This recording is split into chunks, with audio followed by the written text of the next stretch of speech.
When I was asked to join this panel, I immediately realized that I'm going to be the bad guy, the Prügelknabe in German, which I think Poland truly deserves. So I'm prepared to play this role. Let me start with the following.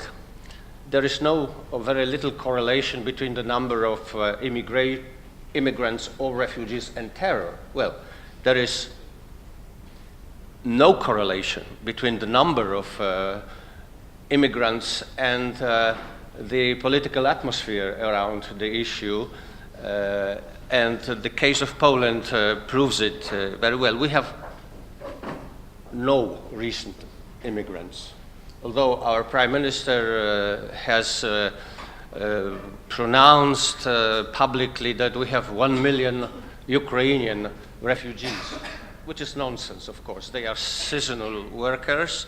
They are really helping the Polish economy, and well, without them, we'll probably in worse shape than the Brits without Poles and Romanians. But, well, as we know, we are not in an era of reason, of rational thinking. What really counts is emotions, and the issue is ridden with emotions. What really sort of conditioned the stance of Poland and its authorities towards immigration are three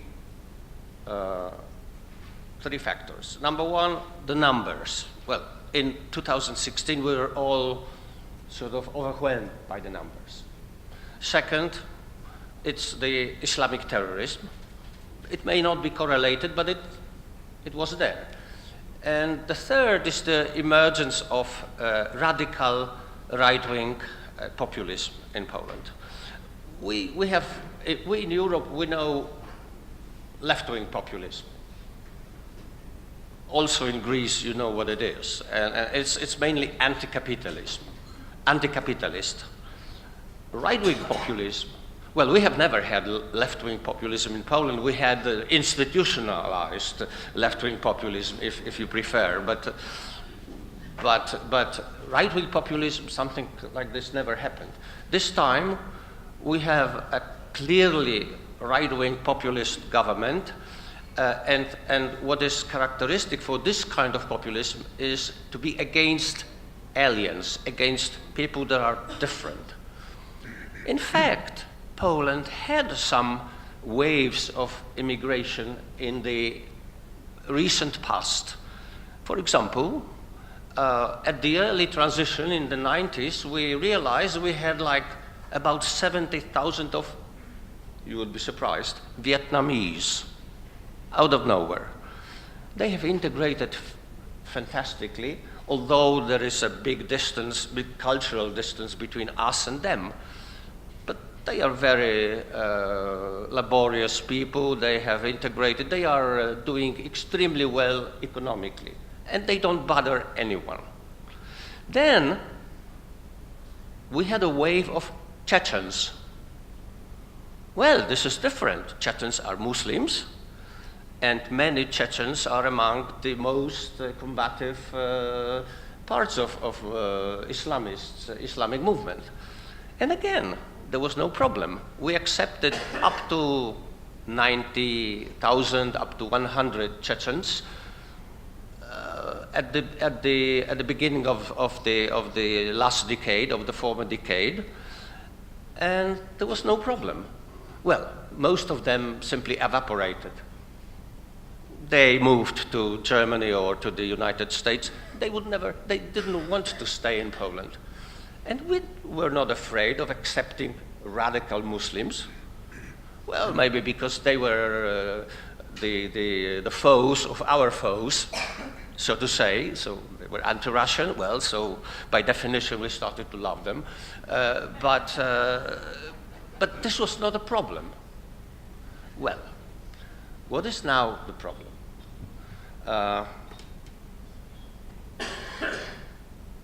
You don't need immigrants as a matter of fact, it's better not to have immigrants to excite people, to tell all kinds of lies about them, so that you start, let's say, the people start getting afraid of any kind of immigration, to the extent that we now have an emerging anti-Ukrainian voices, which is suicidal for the Polish economy. But as I say, it's the era of emotions, not of reasoning. So what is that the Polish government really wants? Well, there is a slight evolution. Number one, and here you can compare the view from Warsaw and the view of the President of the European Council, Mr. Tusk. When his party was in power, Poland agreed to participate in this sharing mechanism, but not on a permanent basis, but one-time basis. Well, the immigrants or the refugees had to be screened and then accepted or rejected. This is exactly what Orban, the infamous Orban of Hungary, recently agreed to. Why? Well, because he was probably told by the German friends that, Mr. Orban, if you are too obstinate, you will lose part of your subsidies. He's a cynical, he's a bastard, but he's a very practical man, which I cannot say about Polish authorities, but they will move into the same direction. So what is the solution from the point of view of Warsaw? Well, okay, we have to deal with what we have now, which is we have to deal somehow with the quota of immigrants, refugees that have already arrived. But as a rule, well, we want the European Union to spend money on borders, on helping people in Syria, Lebanon, and where else. We don't want them here. This is the Warsaw view. What is my view? My view is the following. I think that we have to become more realistic and less idealistic. Like Prime Minister Rutte in Holland. What he did, he stole some of the arguments of what's his name? Yeah, Wilde. And he told the worried Dutch, okay, choose me rather than this guy. I will do the trick, but in a more civilized way. And the people believed him. I think that we have to change our approach towards immigration. We have to become a little bit more like Americans, like Australians. Sorry, we are going to lose part of our virginity. Can we do it? Okay. This is what I heard from a group of young Euro-enthusiastic people in Warsaw. Well, there are still some of them.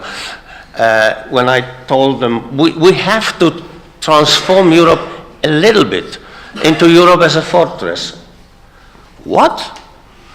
This means that we are giving up on our values. Well, maybe not. But the value, the most important value is to preserve the European project. That's it. Thank you.